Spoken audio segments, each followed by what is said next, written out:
I I have so many. I have This is why so you many. watch on YouTube. If you guys could have seen Demar's face after he read those lyrics, oh my goodness. I have so many directions to go with this. In why I dislike it. It's actually okay. Number one,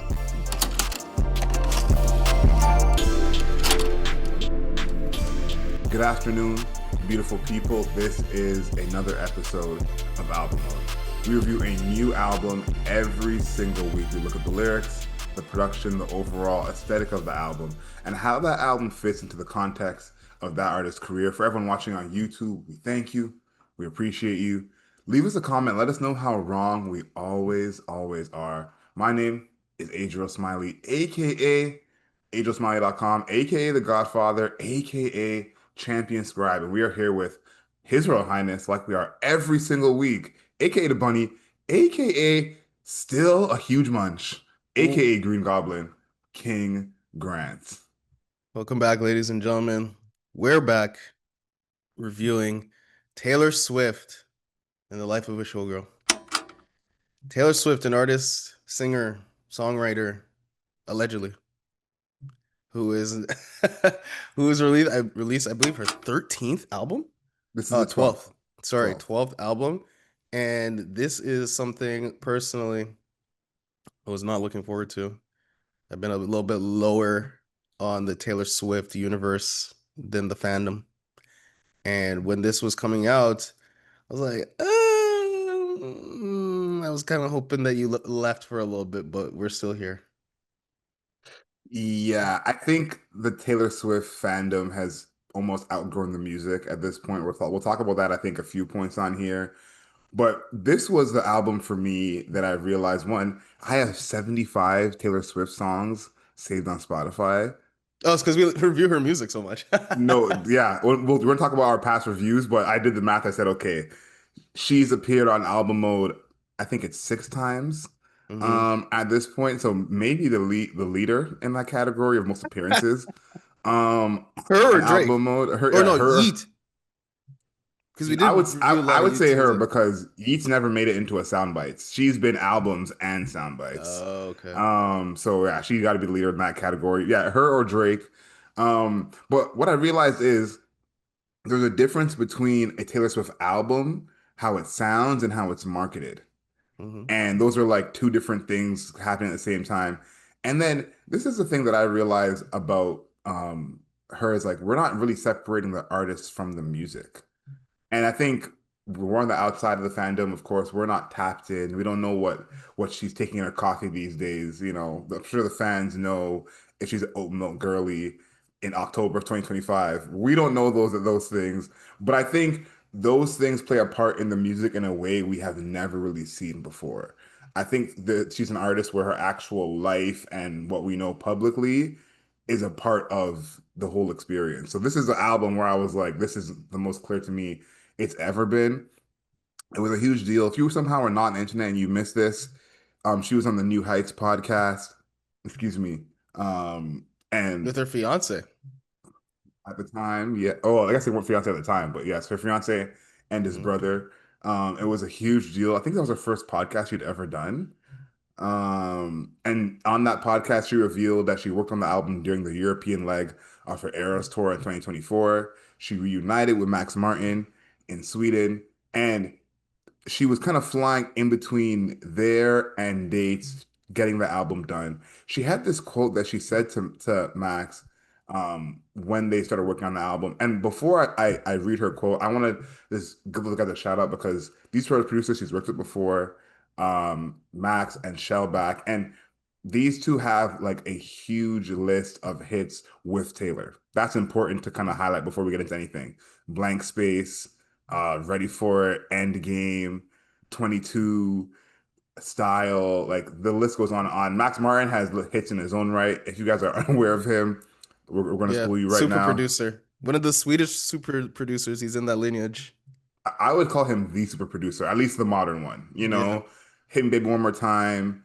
Also Blank Space, Blinding Lights, I Want It That Way with Backstreet Boys, Side to Side, Ariana Grande, Can't Feel My Face, The Weeknd, Save Your Tears. So she has the hit makers is what we're Hmm. trying to get at before we get anything.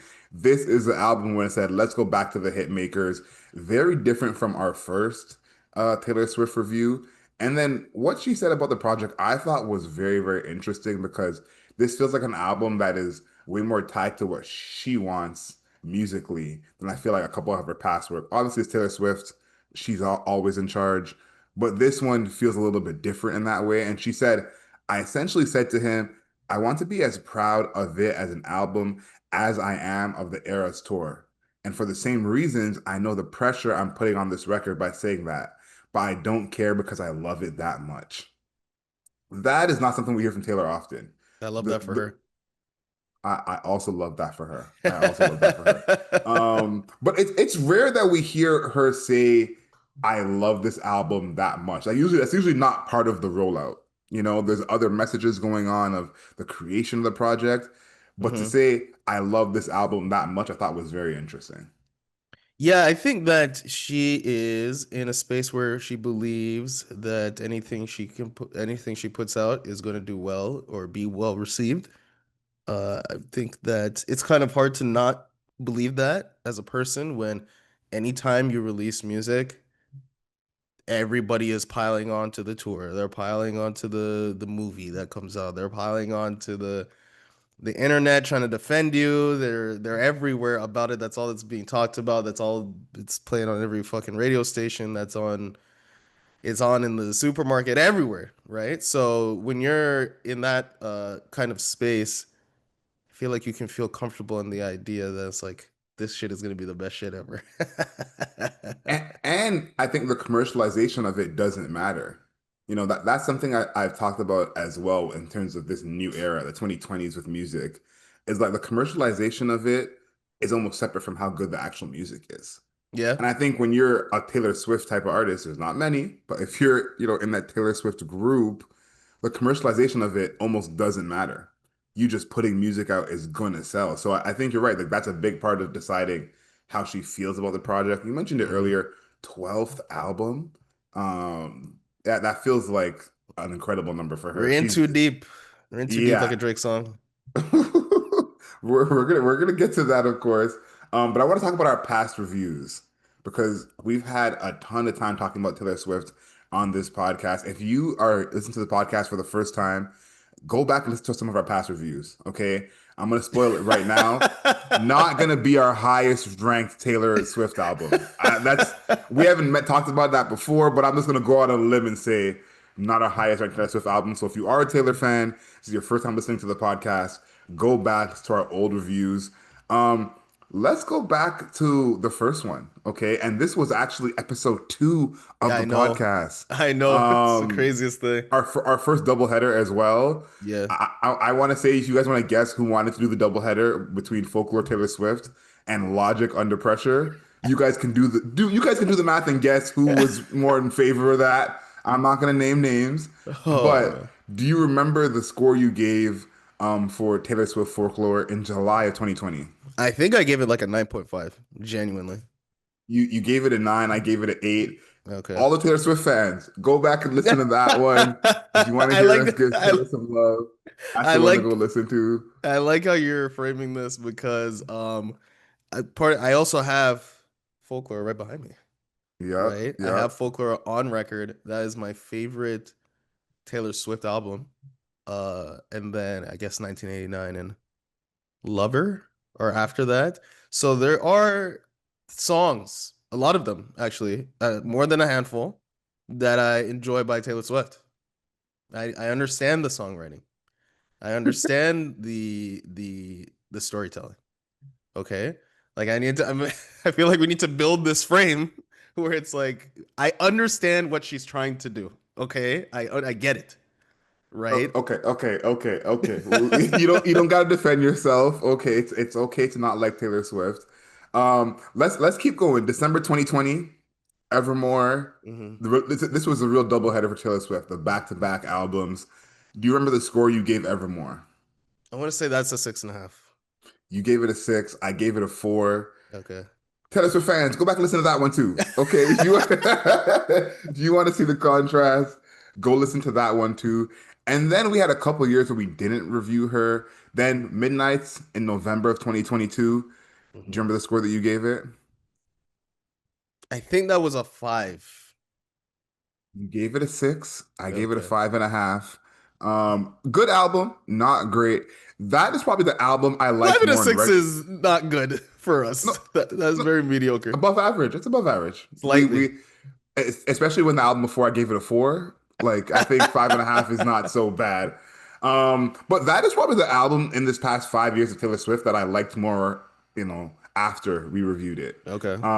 After the fact, a couple more songs like, came on shuffle for me, made some playlists. So that was when I was like, okay, I got to give this album a little bit more love. Hmm. Then we fast forward to June 2023. We got Taylor Swift on Sound Bites. We have back-to-back Sound Bites episodes of Taylor Swift. Can you guess what the first one was? What did Taylor Swift do to make it into Sound Bites in June of 2023? She bought back her masters. See, that's a good one. We absolutely never covered that. We did it. Wow. We Okay. didn't cover that at all. This one, and this is from the caption of the title. And Taylor Swift fans, you're sensing a theme here. Go back and listen to this one too. Taylor Swift gets bullied out of dating Matt Healy.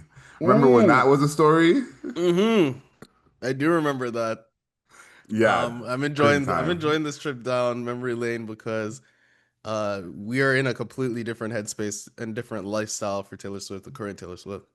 Speaking of different lifestyle, we go to September 2023, and she gets on sound bites for Taylor Swift dating Travis Kelce. Mm, So that is kind of where we get into this because there's a lot of Travis Kelce on this project. He's involved in the rollout, like I said, of her coming on New Heights. He calls a couple of these songs bangers, which I thought was interesting. I was like, hmm. yeah, he's I want to say almost been domesticated in a sense. He's in the fandom. Um, He got pulled into the fandom. he has no choice. Like if anyone feels forced to be a fan, it's definitely him. And then last but not least, we reviewed Tortured Poets Department, April 2024. Do you remember the score you gave it? We actually had the exact same score, first time for a Taylor Swift album. What was the score you think we both gave Tortured Poets Department? I gave that a 3.5. Three. We both gave it a 3. Okay. So That Taylor Swift album was fans, ass. That album fucking sucked. It was so bad. yeah, that I think was the start of me kind of looking at Taylor Swift's whole career differently. Hmm. Because there's a lot of artists who we think have made questionable albums or not as good as their previous work, but a straight up 3 is completely different.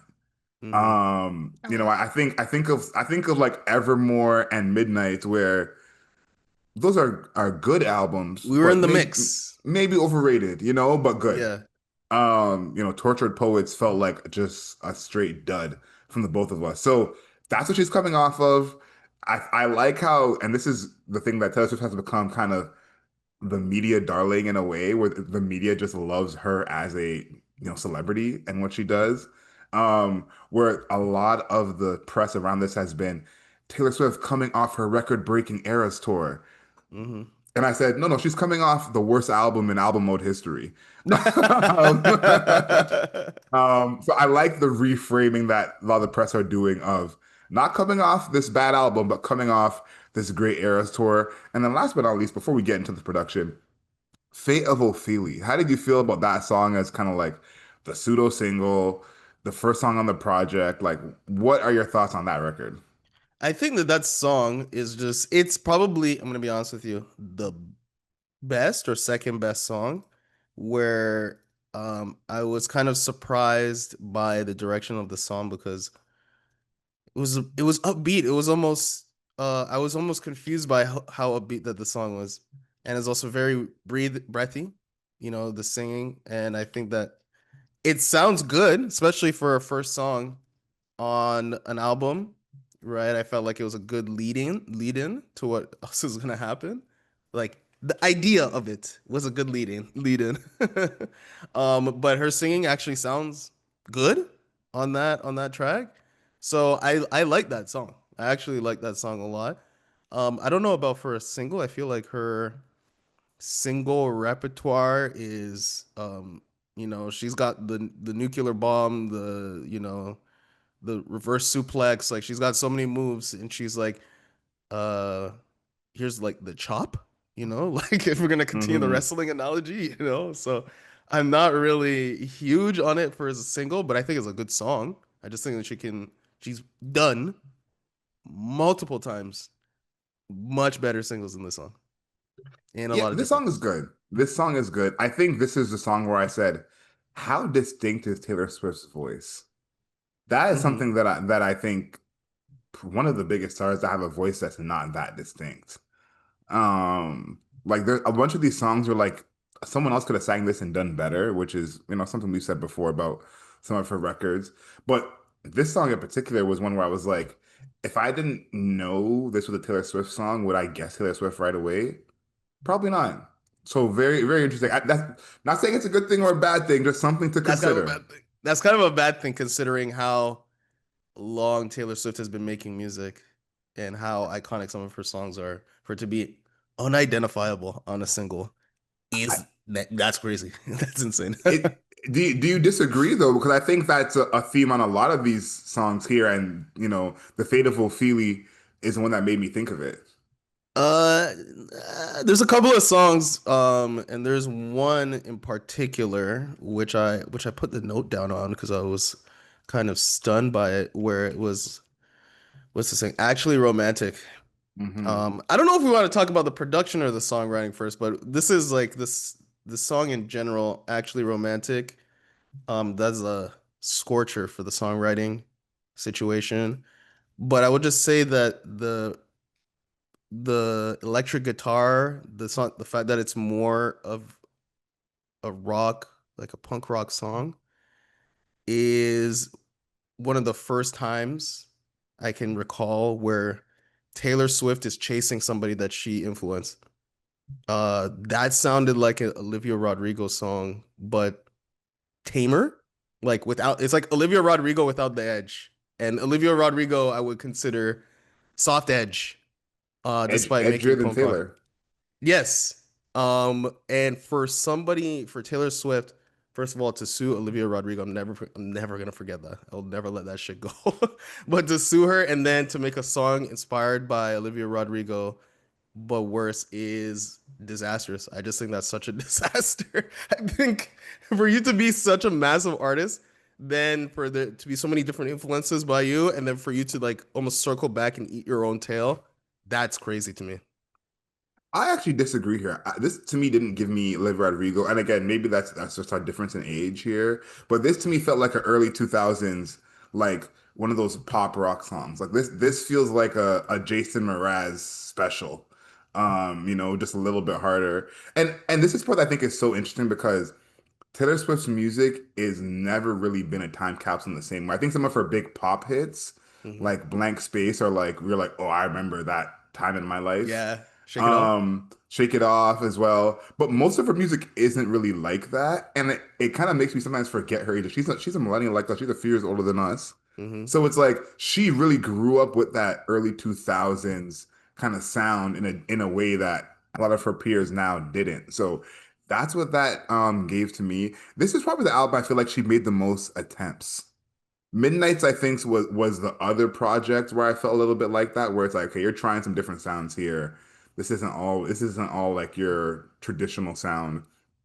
Here I felt that as well. And there's two records that come to mind Hmm. that I'm like, I actually don't mind Taylor doing the kind of like smorgasbord of pop in her albums. I think when it comes to some of the pop girlies, like that's the route that they take. And most of the time I think it's the wrong way to go. Like Ariana Grande sticks to her R&B, Hmm. led sound. Charlie XCX, her more electronic dance led sound. I usually think that's the way to go. But for Taylor, I'm kind of changing my tune where that kind of melting pot of sounds might work for her because her voice is so kind of blending in with everything else. Yeah. There's that song "Canceled," which is a Okay. much darker record than we usually get from her. It's kind of like, is Taylor Swift a villain now? Like, is this like the Venom version of Taylor Swift? Like, that's what this song sounds like. Um, Okay. but you kind of have those like guitars, those like darker chords. This is one of those songs that Travis Kelce called a banger. So if you're wondering what those songs are, Hmm. this is one of them. And even the lyrics too, like I think she says at one point in the chorus, "Welcome to my underworld." Yeah. And I'm like, Taylor, what does that even mean? Like, Yeah, in facts, and again, you even saying this about canceled. I feel as though I'm listening to a different album than everybody else. I genuinely I don't know. I feel like I'm missing something like something that everybody else is seeing. I am not seeing that. I listen to a lot of different genres of music. We obviously listen to a ton of music in general. Uh Canceled is like I think these songs that are featuring the electric guitar, because that is another song that is more of a rock based track. I feel like she is like 5 to 10 years too late on this evolution of her music. I think that we're getting this where I somebody has already grabbed the space, and I don't think that she's doing anything significant with it because the person that grabbed the space is directly influenced by her. We're like, yo, that person writes like Taylor Swift, but the songs sound interesting. So whenever I'm listening to a song like Canceled, I think the lyrics are solid, but I'm like, sure, I guess. I don't know. Like this is maybe more dramatic with the strings and stuff through like the midway and the end where like, it's actually getting dramatic, but I don't know. I feel like I've heard other versions of this by your daughters better. So I'm in a I weird space with this now. I think, you know, I'm happy that you mentioned this because I think this is kind of the two ways to look at this project because I'm not as much focused on her imitating her daughters and more her imitating the era she grew up in before she made music. Like a lot of Okay. this sounds like, again, that early 2000s version of what pop was, Hmm. you know, and her doing her kind of stabs at that era. And then when I think about the producers, again, Max Martin and Shellback, it's like I those don't guys. understand. I don't get No, it. no, I don't understand the sound from them because I think the production to me is like one of the weakest points of this project. It's like Yeah. I see the aesthetic you're going for, the theme you're going for, but you didn't knock it out of the park. And let's go back to a Max Martin record that we talked about earlier, "Can't Feel My Face." Hmm. That was a record that it's like, okay, we've heard this kind of upbeat pop song, but Hmm. the production on here was almost like so bright that we said, okay, it kind of fits with his voice. The production on here, these songs are not like good versions of this song. I want to I make that almost clear. Yeah, I and don't I'm think that, also yeah, go ahead. and I'm also like these guys are the hit makers. Where are the hit songs? I don't. You have Max Martin and you're making just regular Taylor Swift track. I actually don't get it. See, this is what I'm talking about when I'm like I feel like I'm listening to a different album. I'm like the combination of people on this album should have resulted in something completely different. Something And better. they've made this version of a Taylor Swift album which I would describe as regular. I, Um I, I think and that, it, you it has know, not amounted to anything significant, really. but here's the thing. What Taylor Swift album of this ilk is not regular? Like I that's kind of where I feel like, and I have it later in my lyrics. I'm going to mention it, but this is the first album where I'm like, oh my God, I understand Taylor Swift. So this is literally the first album I ever felt like that in my life. I feel like I understand now because in reality, from a dynamic music standpoint, there's not really that Taylor Swift album that you're like, oh my God, like these crazy sounds. Like there's not that album. I I agree. think I Go ahead. I think more it's these songs become so big, they're a part of our lives Hmm. that it's like, oh my God, I remember when blank space. I say that's more what I think it is the feeling. So when you hear these albums before they've become the song of the year, just as the song itself is like, which I think some of her biggest hits have that feeling. And I don't she's know. made go ahead. No, I'm just because the people who made Shake It Off in Blank Space, that's the same guy that's on this album. That's the same dude. Like, and Hmm. those songs, I mean, Shake It Off on an album like this would have been like, holy shit, she can still make pop songs, you No, know? facts. And I'm not seeing that. So I'm just like confused by like, okay, we got the pop maker, super producer, and never reached for that dynamic sound at all. In the past 1, 2, 3, 4 albums, Taylor Swift's production has been this very stripped back, very empty, very just slow style of music, where it kind of confines her to this space where the songwriting has to be A1 unless the song is going to fall apart because it's not her songs are not interesting to listen to. Like they're not when you play a Taylor Swift song, it's not like ear grabbing in any way. It doesn't it doesn't like whatever that part in your brain that gets stimulated when you hear a good like beat in electronic music or hip hop or R&B. Her music does not have that. Like so and I don't even think that's a hot take. I does anybody is there a single can you remember a Taylor Swift song where you're like this beat is crazy? th- I, I agree with that. That okay, we're on the same page. That's my point. That I'm like, I never expect that from a Taylor song. That's why I say I understand because none of these songs are that. And I think like the past songs that have been the big hits from again some of these same producers, they aren't that either. They just become big songs. Shake So It Off these songs, sounds way more. There's more shit going on Shake It Off than no, no, anything shake it that. off. Shake it off would be like the single on this by a mile, Yeah, obviously. like But those I'm songs saying actually have things going on. But I'm saying Shake It Off is like that compared to other Taylor Swift songs. I think Shake It Off on its own is not like this great masterpiece of dynamic music. But I Hmm. think the context of it's Taylor Swift and she's never done this before, that is, I think, part of the allure of that song. So here I feel like there's a bunch of stabs at these kind of sounds. And this is so funny because this is a theory I have that I'm bringing to album mode here for the first time. So in the comments, let me know if you guys agree with me. I think pop is headed away from sounding like pop. I think all the pop artists are trying to do this thing where they can adapt and adopt more indie sounding records. We talked about it last week on the pod with Doja Cat doing basically a whole 80s inspired album. Hmm. Justin Bieber doing kind of an alternative indie R&B album. I think like that is more where these pop stars are going to lean of like, I don't want to make that big pop song. You know, it kind of doesn't land the same because I'm already such a big star. I'd rather make the more indie sounding record and it become a big hit. Now, Taylor Okay. Swift didn't really do that much on here. These are still kind of like, stabs at that pop sound. Yeah. But it's kind of like you dial down the poppiness of it, the shininess of it, the kind of overly produced, feeling of the record. So I think that is what a lot of these songs are, is like you're taking this kind of sound that we know for being like a big mainstream sound and kind Hmm. of like watering it down a little bit, which I don't Yeah. love, but I kind of think that's the plan here, it seems. Okay. The Here's something that I want to bring sorry, up I about. want to say the second one Yeah. that's in this is Honey. That's Okay. like her R&B pop type production. Taylor Swift on that just doesn't sound like it fits to me. The song itself, I don't actually have a problem with.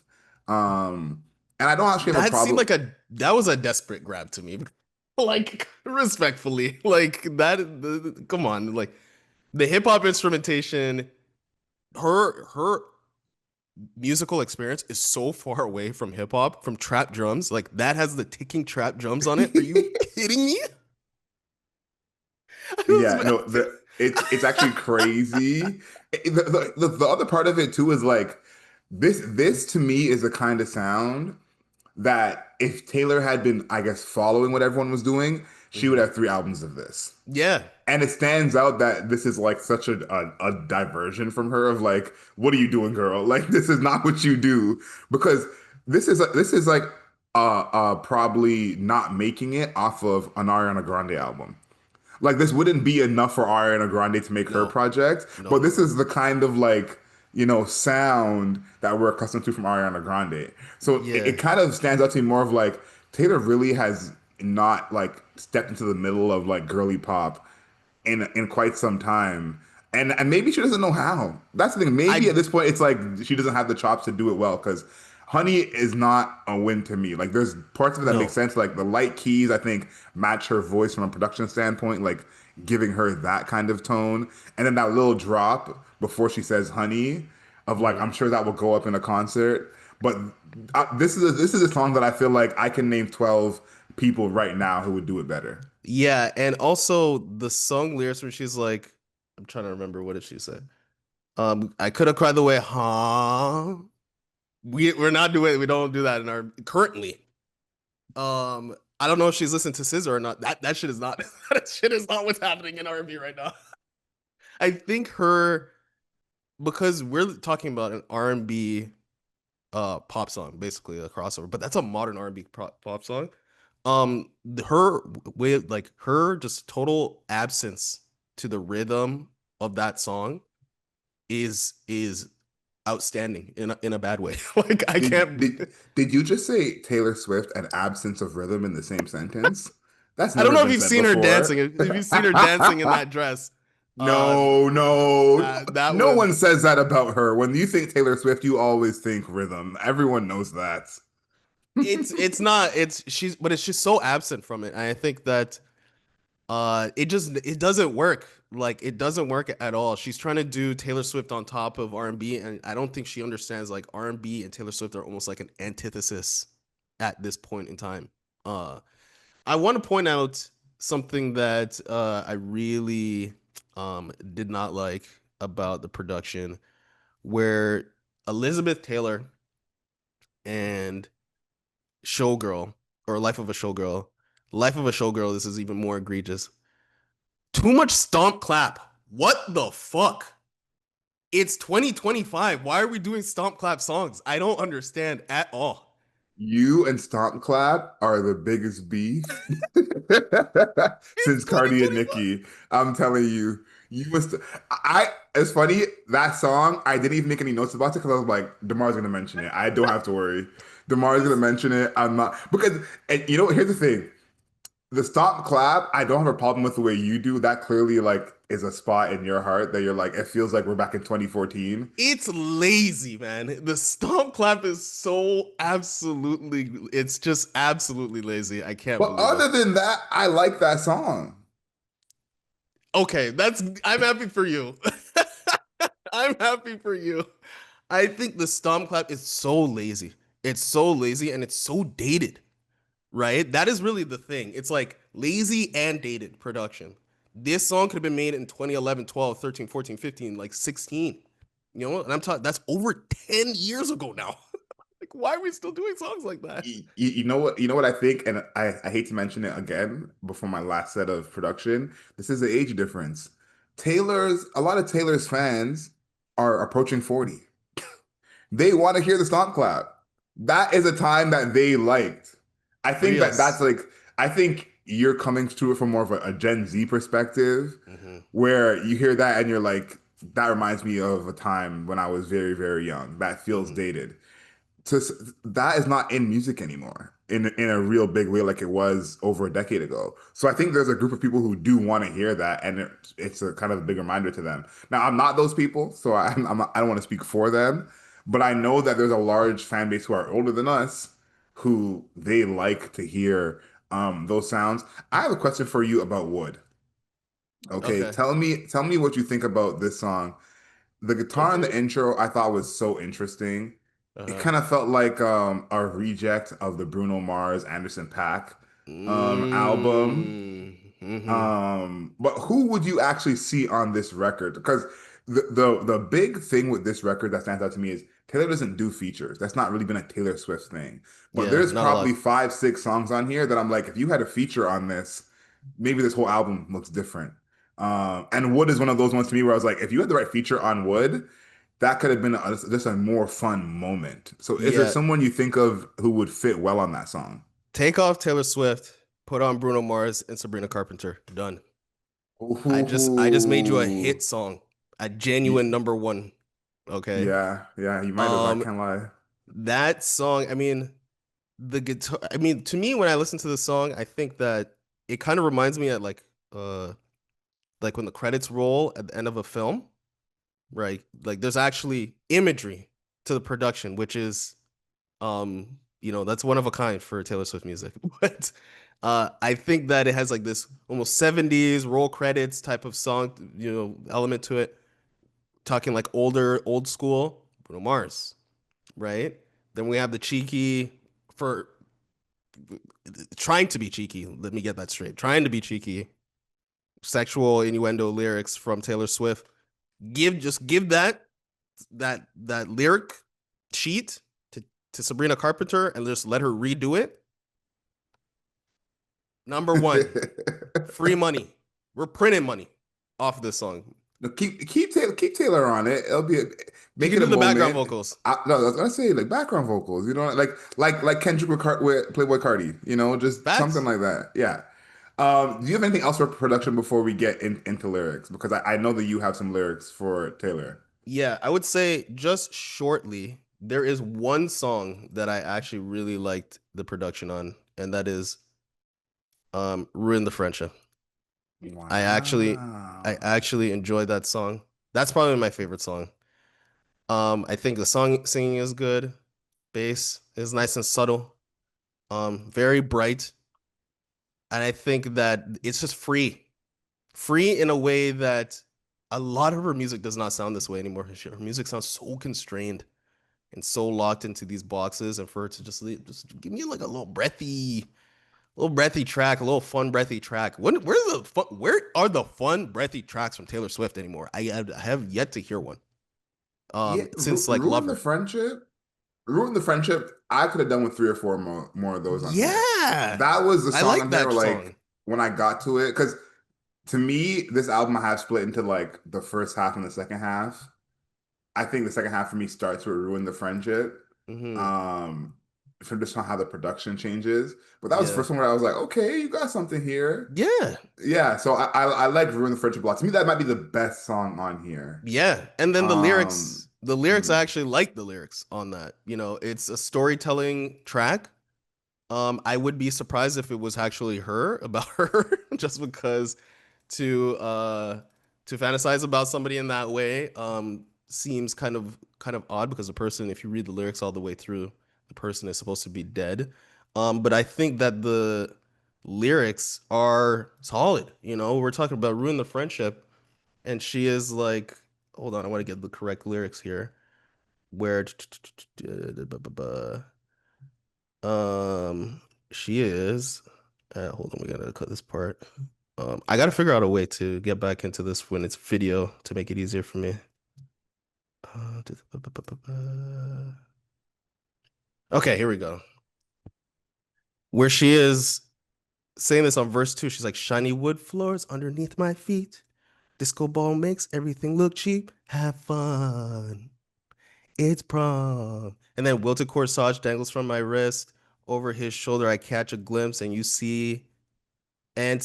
looking at me, and then it goes into the chorus where it's like it was not an invitation, but as the 50 Cent song played. First of all, I did Taylor Swift listens to 50 Cent.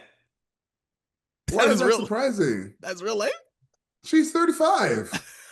Like 35 I year didn't. old. I Why, just well, didn't realize that her musical output is so far away from anything that 50 don't Cent. put limits on her, man. Listen, for anyone listening to Toronto, that 50 Cent concert, you saw the crowd that was there. You can do the math. Yeah, Okay? Like we don't gotta question it. but then she's like, it was not an invitation, but as the 50 song played, I should have kissed you anyway. Like, I actually like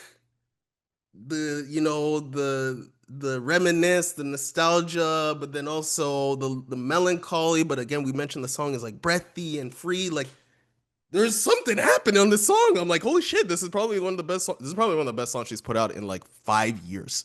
Real Wow. shit. Wow. Okay, like this is better than anything on the previous like two albums. Um, this is my favorite song by Taylor Swift on this album, easily. And I Wow. just told you both reasons why.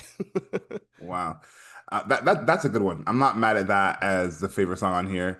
Right. Her songwriting is still good. You believe that Um, after this?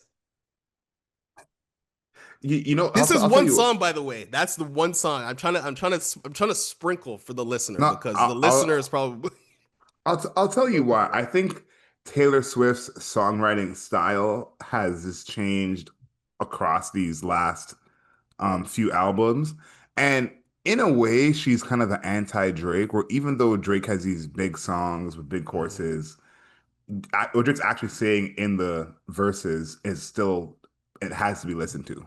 Yes. There will be a sub in there, something clever. You still have to listen to the verses. Hmm. Taylor, the past, I want to say 6, 7 years, there's been a part where it's like you can really not listen to the verses and be fine. And I think Hmm. that's what made Folklore and Evermore such a kind of divergent for her. Is like those were songs where it was like you got to listen to everything, Yes. like to catch the whole thing. I think she has a little bit of that on this project, and I just think that these kind of I don't want to say pop stabs because she technically is the pop queen, but Hmm. you know what I mean? These kind of attempts muddy what she's doing. On Actually Romantic, Oh, this is you're what gonna go here. this is one of those songs that I was like, this song is technically a banger. It could have been a lot better because It's I think, go ahead. continue. I'm just. Is it? This is what I'm talking about. This is literally what I'm talking about. Where I'm like, is everybody listening to a different album than me? I'm genuinely confused. No, this song to me had single potential. I just think that there's a thing they did with this project, so much of the production on here that it's like Hmm. a watered down version. Like Yep, this song had some anthemic qualities to me where I was like, yeah, I could see this being like a huge sing I along agree. record. But you know, we'll What? we'll see. The album's been out for 48 hours. Like we could be completely wrong, and by the time people hear this, these are the biggest songs in the world. So. Okay, on Actually Romantic, this is lyrical. Mhm. Why doesn't any part of the song rhyme? No, there's some rhyme. It's seldom, but there's some rhyming on here. But this is supposed to be. This is what I'm talking about. People are like, "Oh, she's a songwriter." I still think she's good. I'm like, the song doesn't rhyme. She's but doing a diss see, track.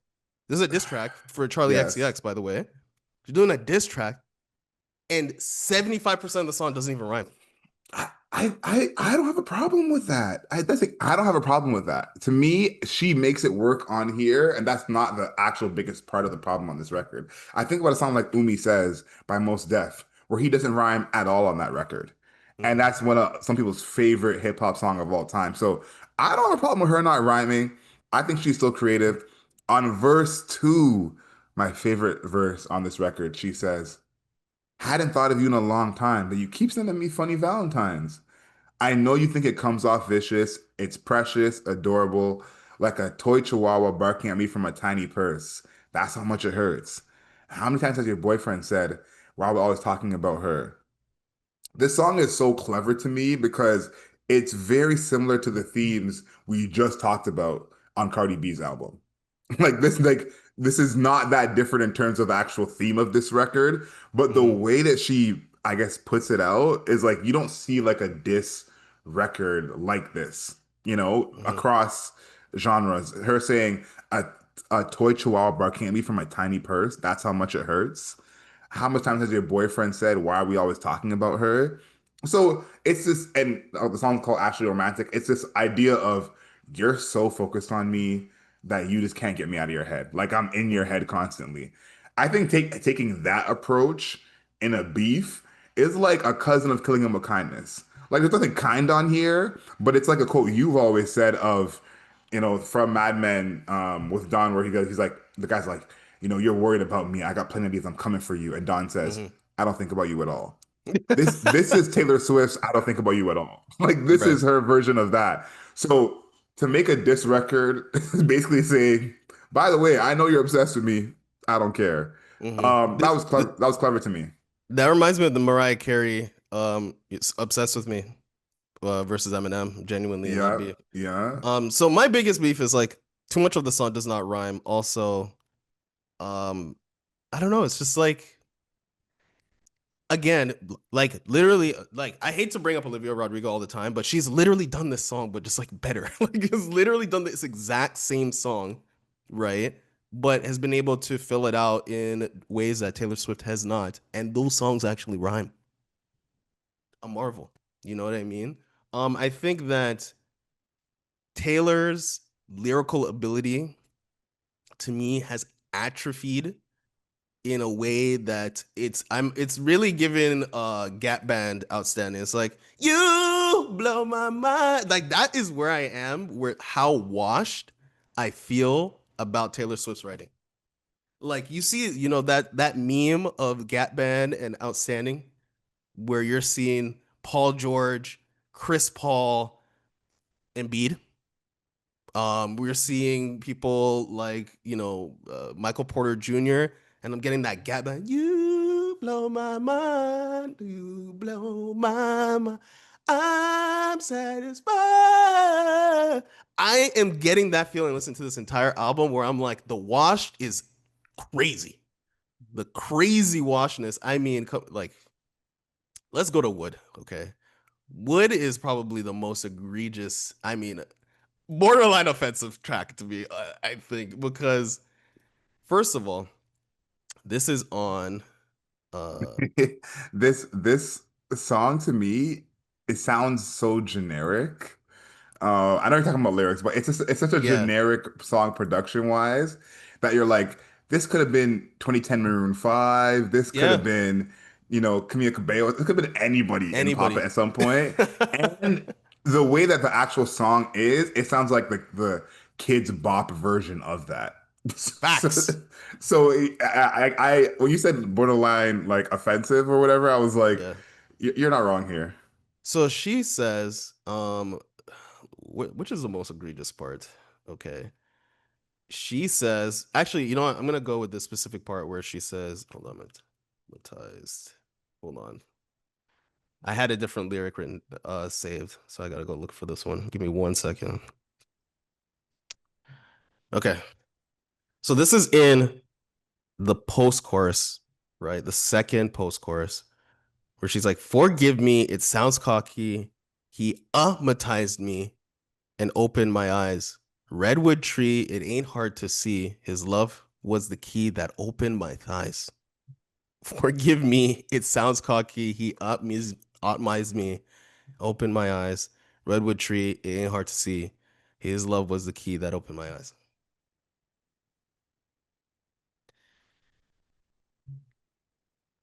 I I have so many. I have This is why so you many. watch on YouTube. If you guys could have seen Demar's face after he read those lyrics, oh my goodness. I have so many directions to go with this. In why I dislike it. It's actually okay. Number one, the fact, like, first off, the sexual cheeky innuendo style of songwriting, she can't do it. It can't be done. Not in a Taylor Swift way, and it's because her image is so unbelievably sanitized, right? Where she cannot make a song like this and it sounds authentic. It's just not possible. Everything that she does is so finely drawn and framed in a specific way every single time. For her to make a song like this, where if any time Taylor Swift swears, that's like, oh, like, wow, she swore in a song.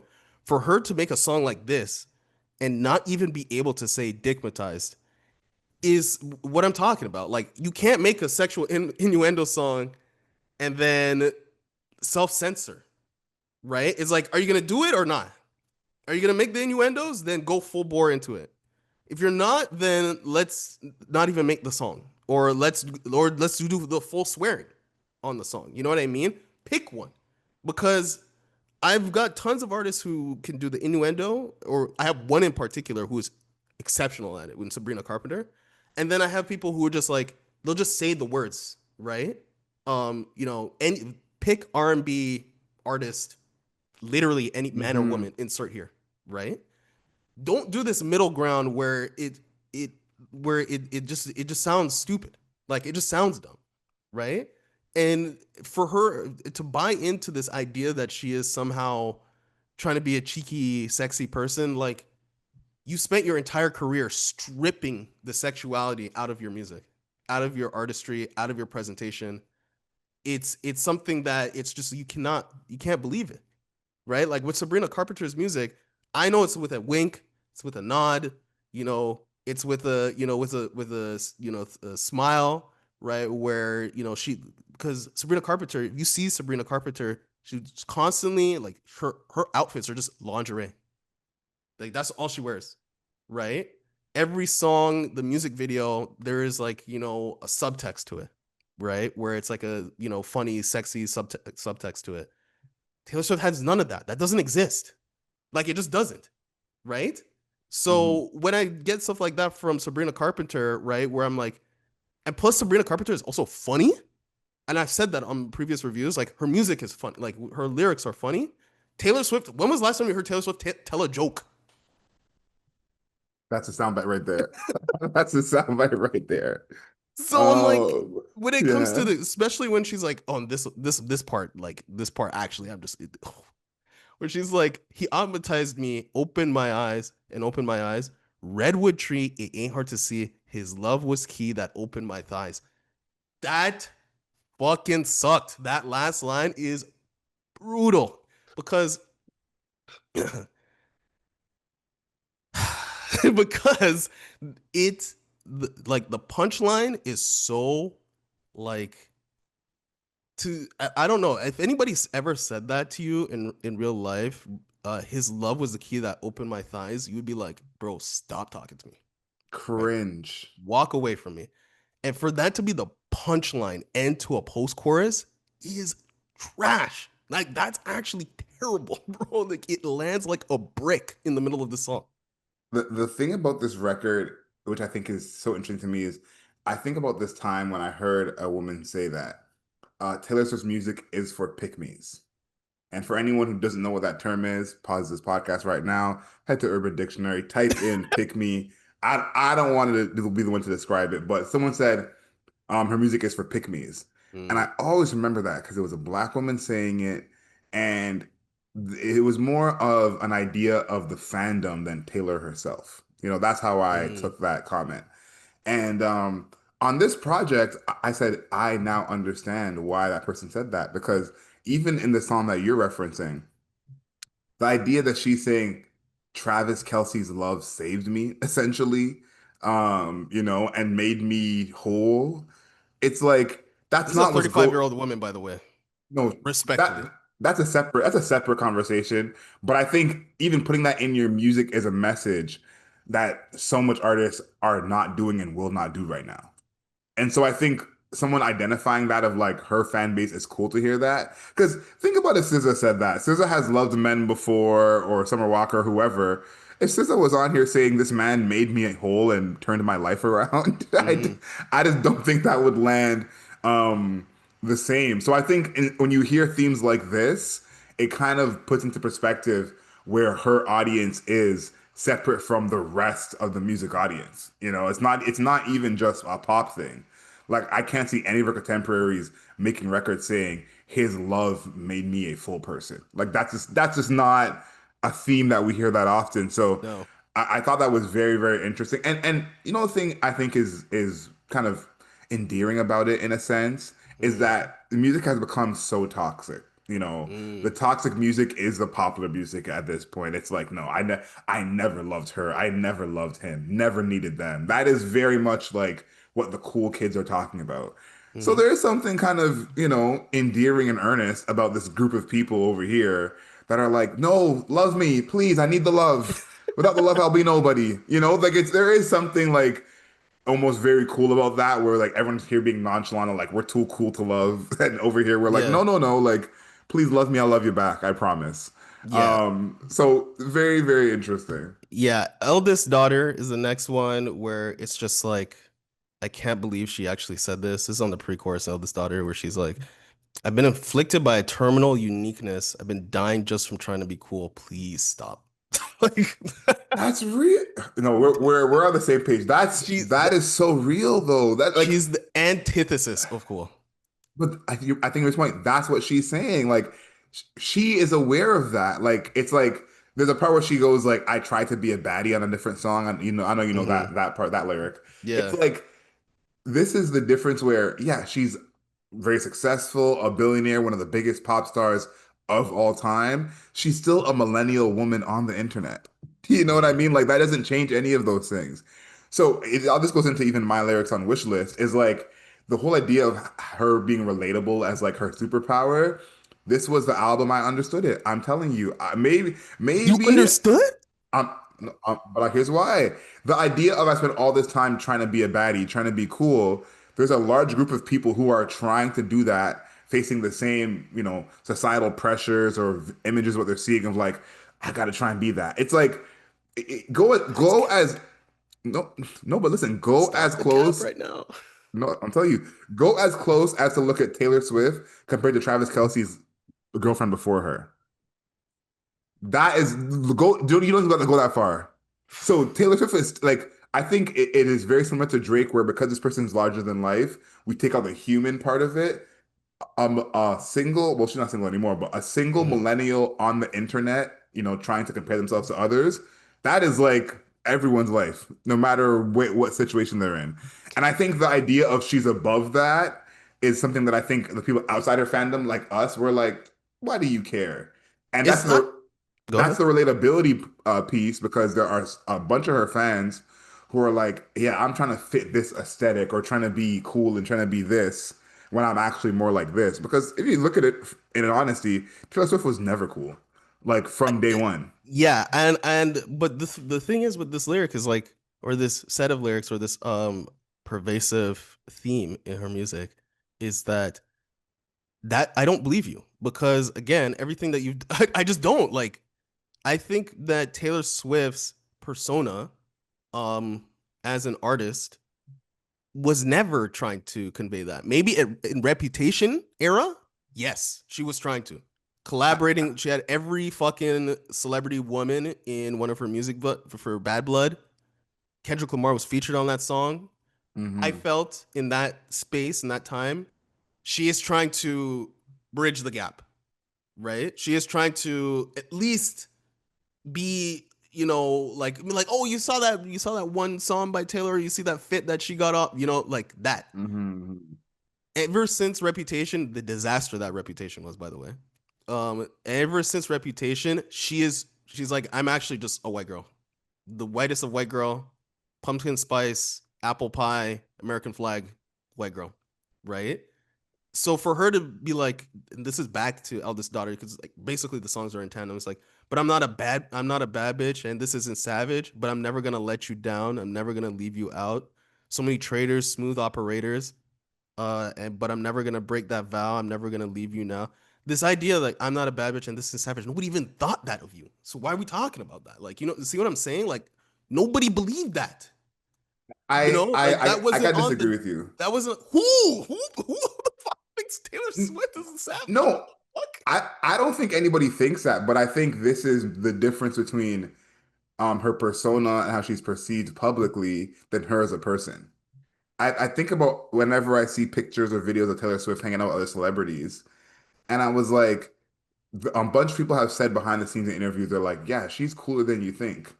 And I think for us who are not celebrities, someone just being a celebrity almost inherently makes them cool in whatever version of cool they are. I think when she's hanging out with other celebrities, I don't think that they're thinking she's cool until they maybe meet her and get to know her. So I think she's dealing with the human part of it as I'm seen a certain way, but I still want to fit in. I still want to be seen as this. So again, Taylor Swift fans, get in the comments, let me know. But This is that's what where the I go go continue. ahead. That This is go ahead. that's where I think this is where I said I understand her is because the perception of who she is mixed with again just being a person of that age and spending time with people is like just because we never thought you were a bad bitch doesn't mean that she didn't want to be a bad bitch. And I think that those are two things where it's like, wanting to be a bad bitch is not going to sell albums. You know what I mean? But that may be something that she sees when she's out in the world and is like, I may be the richest person in here, but look at the attention this woman is getting. Yeah. Whatever it is. So I'm trying to understand where she's coming from as a human and just take away the fact that she's this again billionaire superstar. Yeah, I just think that you could still you could still be considered that in that space. You could still be considered cool and be white. That exists. Like I feel like that. I don't know what she feels. That I want to move exists. on to my next set of lyrics. You know what I mean? Like I So feel like she's complaining. She's like, oh, I couldn't do this, I couldn't do that. I'm like, just like just literally look over two seats to the left of you. Ariana Grande is like right there. You know what I mean? Ariana Like Grande is a horrible example, but I I could understand feel, where you're but going I with it. feel like at least Ariana Grande was like there is some sort of like actual, anything to Ariana Grande where I'm like, okay, there's actually like a collab that I can see with Ariana Grande in spaces like I could literally never imagine. Like I can imagine a song, and I think this exists, a song with Ariana Grande and like Two Chains.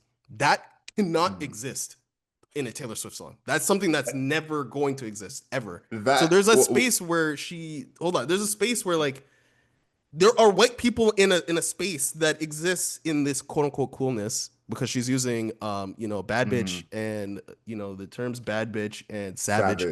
Savage. That's words that black people use, right? Um, Mm, she was not.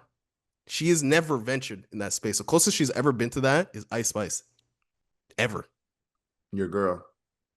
allegedly. Right? I just don't think that like her like, oh my god, I'm like, I'm not cool, or I couldn't be cool because X, Y, and Z. It's like you stripped that away. You just tore it out of anything that could. We're in 2025, and she has like no hip hop songs, influence songs, except for Honey, which was not very good. But like in 2025, the only person that I can think that's similar to her in like this kind of headspace is like Adele, and Adele's dating Rich Paul. So like, and we've seen Adele in Bantu braids, like Bantu knots. But I So I that's how think far you're away Taylor is from any of this. but Like, I don't buy. I'm not buying this complaint. I'm like, I'm but just not buying it. you know what? I'm gonna get to my lyrics on Wishlist, but I think you kind of proved your point in a sense, without knowing is that the closeness these other artists have to blackness, coolness, whatever you want to call it, Taylor has none of that. So Taylor That's wanting that, self-imposed. no, no, Self-imposed. but it's think about when someone, they mess up their own relationship and they're still upset. It being self-imposed doesn't change the wanting, it doesn't change the feeling. I agree with you. She did it to herself. I agree with you completely.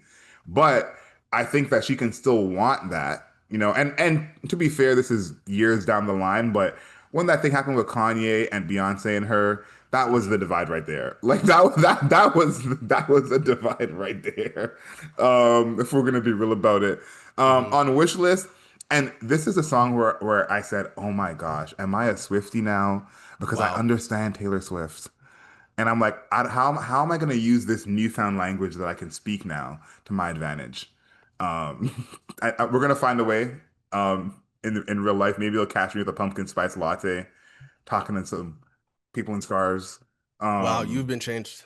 I didn't know that she could do that to you. Um, we'll see. We'll see. On verse one, she says, they want that yacht life under chopper blades. They want those bright lights and Balenci shades and a Hmm. fat ass with a baby face. They want it all. They want that complex female character.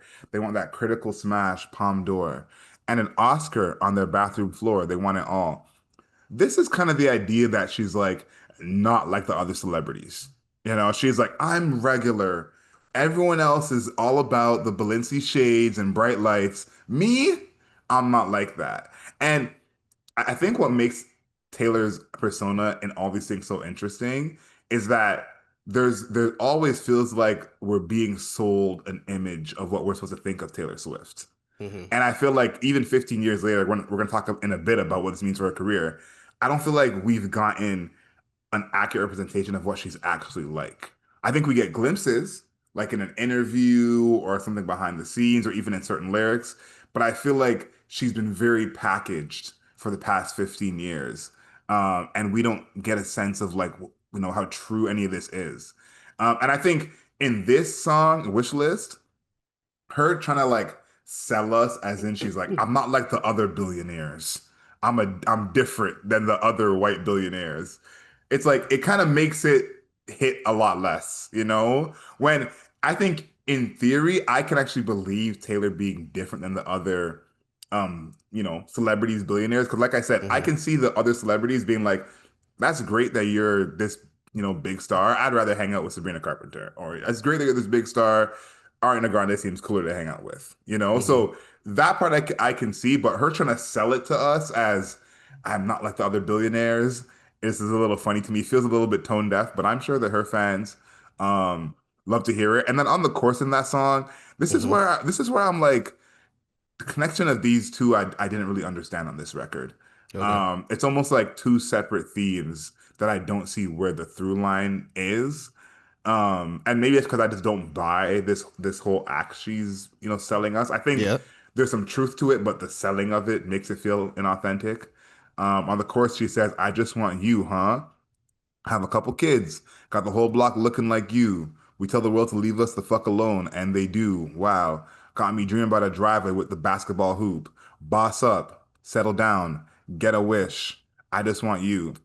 Even her saying things like "boss up, settle Bus up. down," it's like, and this is the part where I don't want to put limits on her in these ways because again, she could be hanging out with people who talk like this, and this could be part of her vernacular. We brought it up on Beyonce's last album of like, Mhm. is Beyonce hanging out with 25-year-olds and talking like this? Like Taylor Swift could be like, and this is something I really want to mention because of my work in music. Of like, at a certain level, like your circle changes when you're not on like a regular schedule, like us who are journalists working 9 to 5, Mhm. so to speak. So she could be around this different type of vernacular and lifestyle that's normal for her. That's very, very possible. I want to, admit that. But, Maybe. but, but I think there's this theme on this whole project Life of a Showgirl that it's like this is the sacrifices I had to make as a celebrity. This is how hard it is to be me. Which it being a human is hard regardless. I don't want to minimize that at Mhm. all. But I think it's how much we're being sold it, which is the real issue I have with kind of like the tone of these lyrics. I think there's different ways you could show that you're different than other billionaires or show that you want to settle down and have that life. Mhm. But I think the way that you're doing it's like I don't understand why it has to feel like you're sticking it to the man. You know, Yeah, the facts. like it's like Which wanting you to, are the man, by the way.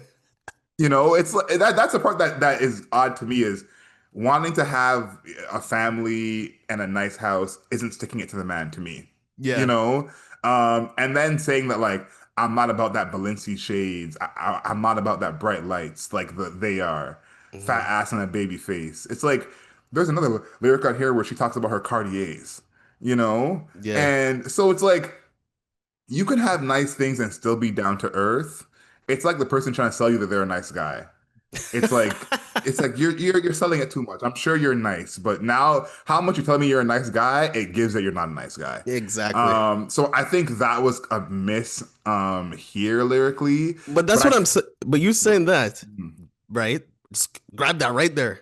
For you to be like, oh yeah, I think Taylor Swift's still a great songwriter. How? Like how? Like but I don't see it. Like, well, here's why I say I might be a Swiftie now. I think Taylor's intersection with her music and her life is unlike any other artist.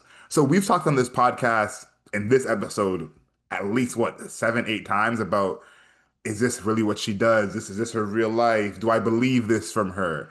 mhm, I think that is something with her lyrics that we don't really bring in with a bunch of other people.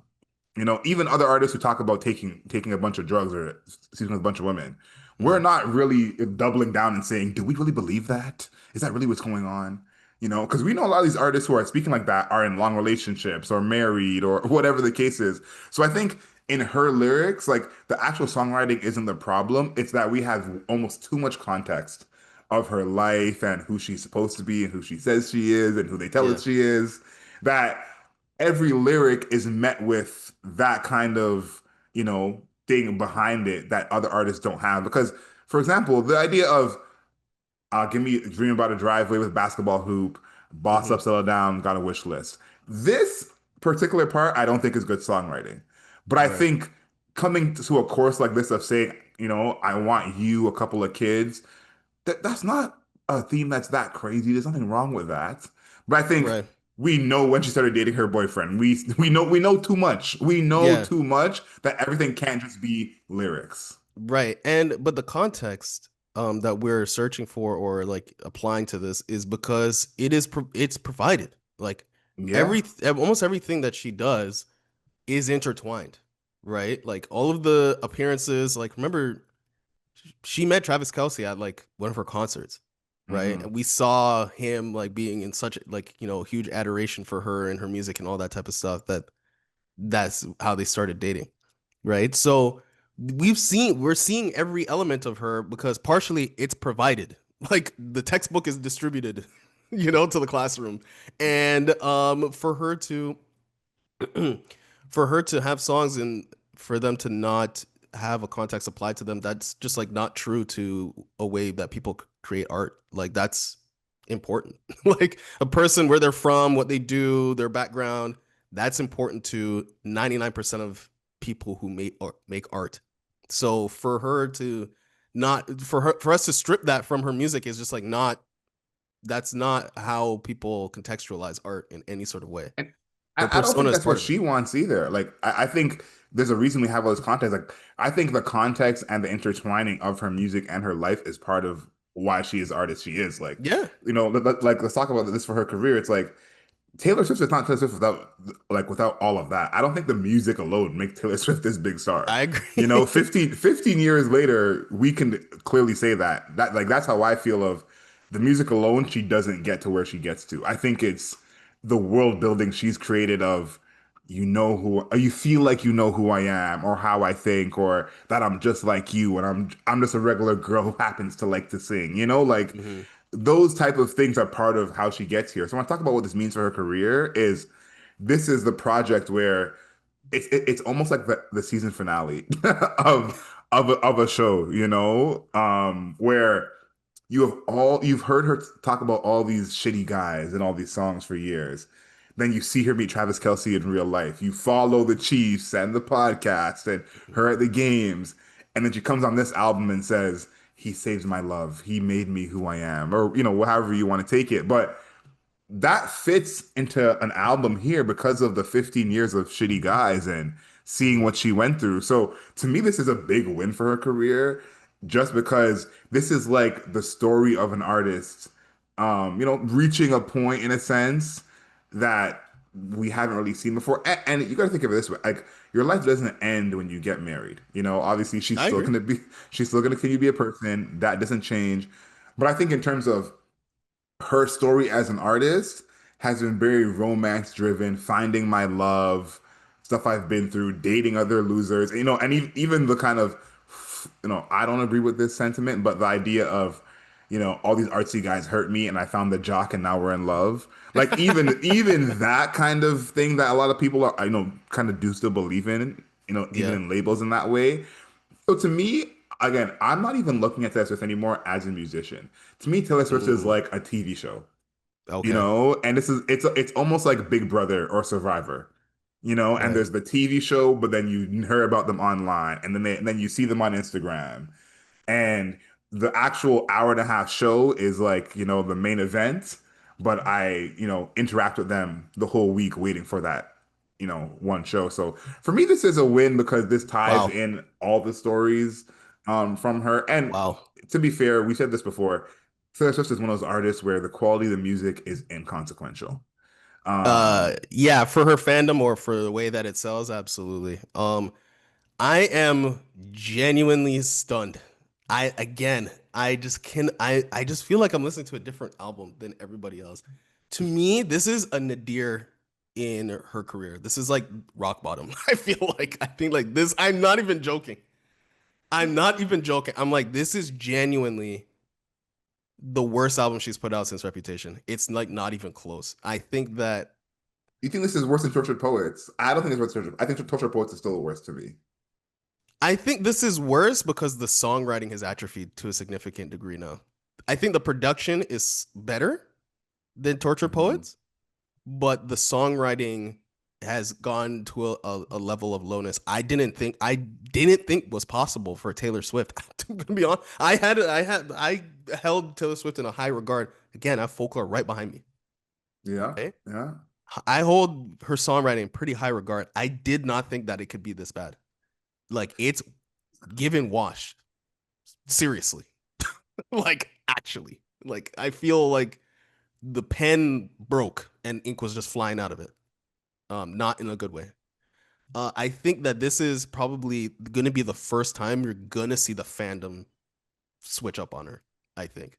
I think we're or I love that prediction. and I think we're already starting to see that. Like I've tried to because we're recording this on Sunday. This is the earliest we've ever reviewed an album, unless it Hmm. was the day of.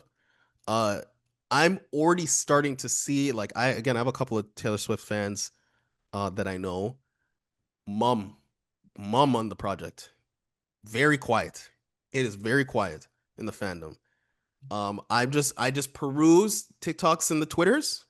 Hmm. It's not been favorable, right? And then when I'm just listening to it, just me, you know what I mean? Just me listen to it here in the crib, outside, sit down and read the lyrics and listen to it. I'm not hearing anything that is driving me to be like this is good. That's not happening. Like one and two songs, that's it. This is the it's actually genuinely bad. It's like so bad. It's bad in a way that I'm surprised. Again, I'm surprised. Like I just like I can't believe it. I think it's gonna sell just because everything she does sells. But I think we're at a low that I'm genuinely surprised by. I can't believe it. I am very interested to see how this goes. I want people to get in the comments on Spotify. You can comment on YouTube. You can comment. Let us know what you think of this project and how it will be received. Again, we're recording this on Sunday. The project has been out 48 hours, but maybe this will be the change of the quality of the music actually mattering when it comes to her. Because when I first heard this project, I was like, this is a lot of hype for this. Yeah. And again, it's Taylor Swift, but I meant more of her hyping it up. I'm like, you were really bigging this album up, and this is what it is. And I was kind of surprised by that. So I wonder if this will change because I think Beyonce's in this group, Taylor Swift is in this group where how good their album is almost inconsequential, and it's almost like different is in the place of good, you know? And I think this Right. is probably the album that's the least different of the last 5 years and maybe one of the worst. So I think you have those two things together. It's very interesting. Let's talk a bit about this cover. Taylor Swift has been an artist who I have not liked basically any of her covers. This one to me is near the bottom. Like if we were doing like a real rubric, which we don't do because I think it saves a lot of artists at some points actually. Um, this would be like a failing score to me. Like I Yeah. don't like this cover. I think the actual text is horrible too. And too, this is a part that I think is so interesting. And you know, I think thinking about this project, I kind of grown an appreciation for what Drake has done because Drake and Taylor have been the two artists over this past 15 years that have kind of had their dominance over the same amount of time and like still Mhm. remain big artists today. Um, is that you talked about it before of she stripped away all the kind of like sexual innuendo and all these parts of her image that kind of lead that way when this is a cover where she's basically in this bikini top and the tortured post department had a similar visage like her and it seems like almost lingerie it looks like Mhm. so we're leaning more of like, okay, sexy Taylor. Like Mhm. we're more towards it. But I think because it would almost be so jarring that it's almost too much work to just make her be in this top. Because this seems like a cute outfit it could have been. I could have been just in a picture of her. So it's like we've done all these like, visual gymnastics, I'll call it, Mhm. to like not show her being too sexy. You know what I Yeah. mean? And it makes it a worse cover to me. I agree. I think that first of all, like the burlesque showgirl thing that she was going for has zero connection to any of the music. Like Hmm. genuinely none. And even the cover, I don't see how this is relevant to the music in any way. It's not the album is not sexy. It's very much about like being happy and satisfied in one's relationship.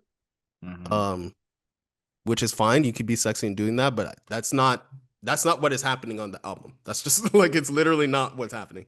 And yeah, I just no. It's just like it's not working for me.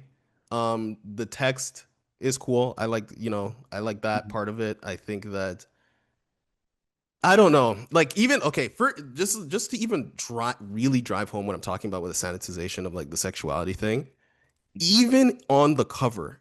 where you said it was kind of like a bikini top. It's not because it's got the things that are going, around her rig. It's not even that. Like she couldn't even do that. And I'm not even saying like she needs to be a sexy person. I don't think that's that needs to be necessary. But I'm just showing people. I'm like, even in this scenario where she's submerged in water, right? And it's only her face that you can see. There's still her body still needs to be covered in some way. It still has to be. Like that she that's still needs that. and that's a part where I'm like, I feel like that is where we're almost reaching a crossroads. Yeah, I'll call it a crossroads. We're reaching a crossroads where it's between what her image has been, who she is as a person, the age of her fans, like all those things are kind of like crossing together, and we can't choose who's going to win this battle and which direction we're going to go in because Yeah. so much of her fans are millennials. They're adults. They don't. There's no problem with them seeing Yeah. her stomach. You know what I mean? And then as well, she's one dated all these guys in the first place, but is about to be a married woman. hmm So it's like I think this to me signals the next chapter. I hope it is, honestly. I hope whatever next we get from her is going to be completely different from all the past. I want to see her make these stabs at different types of sounds. And I want to see her collaborate more. That's the one thing to me is like, I think the next era of Taylor Swift has to be way more collaboration. Yeah. That's what I see next. And then, Find somebody look, that's I'm gonna hmm, just in the collaboration sphere. The song Actually Romantic that's supposed to be a diss track. yeah. Just go ask Drake to write that song for you. Like, seriously, like just go ask Drake to make a diss song for you in this fashion. And I feel like I've said this for years. Drake Mhm. and Taylor Swift, like the music, the people don't see it because their personalities, personas, style of Mhm. music are so different. The songwriting, the way that they create songs, what their songs are about, all that shit, it's the fucking same. The match is right there. The it's match, it's the same. and Like, just go hit them up, bro. If you're gonna make a I diss song, and honestly, I know no one wants to hear this. I think Drake could really help her because me too, a lot. the biggest problem in Taylor Swift songwriting is kind of the sense of identity. I Right. think over each album we see like it change from song to song to song to album. Drake's sense of identity on his records is very clear. Yeah. Like it's very, very clear. So I think he could definitely help her with that. Yeah. Life of a Showgirl on pace to sell 3 million copies first week. So you talked about the Craziness. sales, like her rent will be paid. She will be absolutely fine. I'm Taylor guessing Swift this has is rent. She rents things. right. Whoever's rent she's paying will have Yeah, their rent it's paid. like her Um, brother's best friend's sister's rent's getting paid. You know what I mean? That's what yes, it's like. yes. I'm gonna guess this is not a no skips for you. Just out No, on a ledge here. Any no? Okay, no, me neither. many skips. Not gonna cop this vinyl. No. This to me is one of the most disappointing albums of Yes. the year. I'm gonna go first with my score. Okay. Because I know all the Taylor Swift fans are on the edge of their Arthur fist to hear your score. Uh-huh. So for me, Taylor Swift, Life of a Showgirl, it's a 4 for me. Okay. Um, I do think this is better than Tortured Post Department. I think the production is better. Yeah. I think Taylor Swift is kind of an artist where it's hard to look at her objectively. And that's almost a privilege in a sense, what she's accomplished. But hmm I do see that in terms of how we review her music, and not just us, but kind of the world as a whole. But I think vocally, she's never been that strong. This is one of the albums where that is Yeah. at most obvious as it could ever be. The lyrics and the themes on this project, I don't know. I don't want to hear Taylor say "boss up." Maybe I'm the one throwing limits on her. But it sounds, here's the thing. It sounds almost uncomfortable coming from her. But hmm if Ariana Grande said it, we wouldn't even flinch.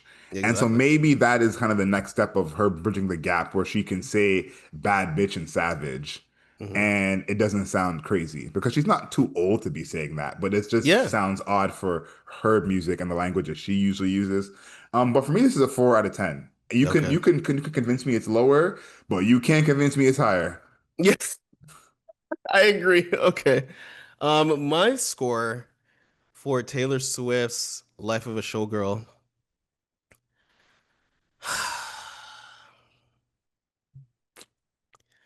I'm gonna be honest with you. I want to give it a 2.5. I think it's really bad. I just genuinely Oh, think it's do really it, bad. man. I think it's genuinely terrible. Like the songwriting has atrophied in a way that I did not think was possible for her. The production in one, the thing is, that's what is bringing would bring it up to a three for me is like the production, like the songs actually sound like she's actually trying to do stuff. Whereas I felt in the past couple of albums, she was not trying to do anything with what her songs sounded like. Those were like Hmm. strictly songwriting, but at least the songwriting was better. Um, this when it comes to like like again I mentioned the thing with Olivia Rodrigo where I'm like it's like the snake eating its own tail situation. Like she is now following the people that are inspired by her. How did that happen? And even the idea of like her lyrics are just like they're not believable, and that's weird to say about a pop star, right? You would say that about like maybe a rapper when they're trying like like Hmm. somebody is trying to be like Lil Yachty like trying to do gangster raps or something like that. But this is like I just don't your lyrics not believable. The sexual innuendo thing, it's not working. You're not funny. Like, I hate to be the person to bring that to you. You're not funny. The fact that you can't even say dickmatize on your own song. You're a 35-year-old Crazy. adult about to get married. You can't. What's up with that? Like, you know what I'm saying? Like, that just doesn't make any fucking sense. Like, are you telling me Madonna couldn't swear on a song before? Like, you know what I'm saying? Like, you can't be a pop star and like have explicit lyrics. That's just ridiculous. So to me, in my heart of hearts, it's a 2.5. I'm not gonna lie to you. I think this is genuinely bad. I think it's actually genuinely one of the most disappointing albums I've heard in a long time, and it's Agreed. and it's bad in ways I did not think was possible for her. Like I Yeah, just didn't think that. I'm not gonna convince you it's more than a 2.5. That's not my role here. In the comments, you guys can do that. Album mode on YouTube. You can comment on Spotify now. Is Demar bugging? Is Demar going crazy here? Is this higher than a 2.5? I have it as a 4. I feel like I got the highest rating in the world right now of I this feel like you project. shot. First of all, it's Rolling Stone. We don't even call out people on this podcast, but the Hmm. Rolling Stone gave it a 10 out of 10, like 5 stars or whatever. Guys, respectfully, like have like let's have some respect. So like have some self-respect, some editorial respect, some sort of like, Yes. come on, Yeah, like let's not do that. Rolling Stone. That's a little crazy. Let's not do that. Come on now. Um, I think this is really the project that's going to be again a moment in Taylor's career in terms of things going forward. There's a lot of people online who are hating this project.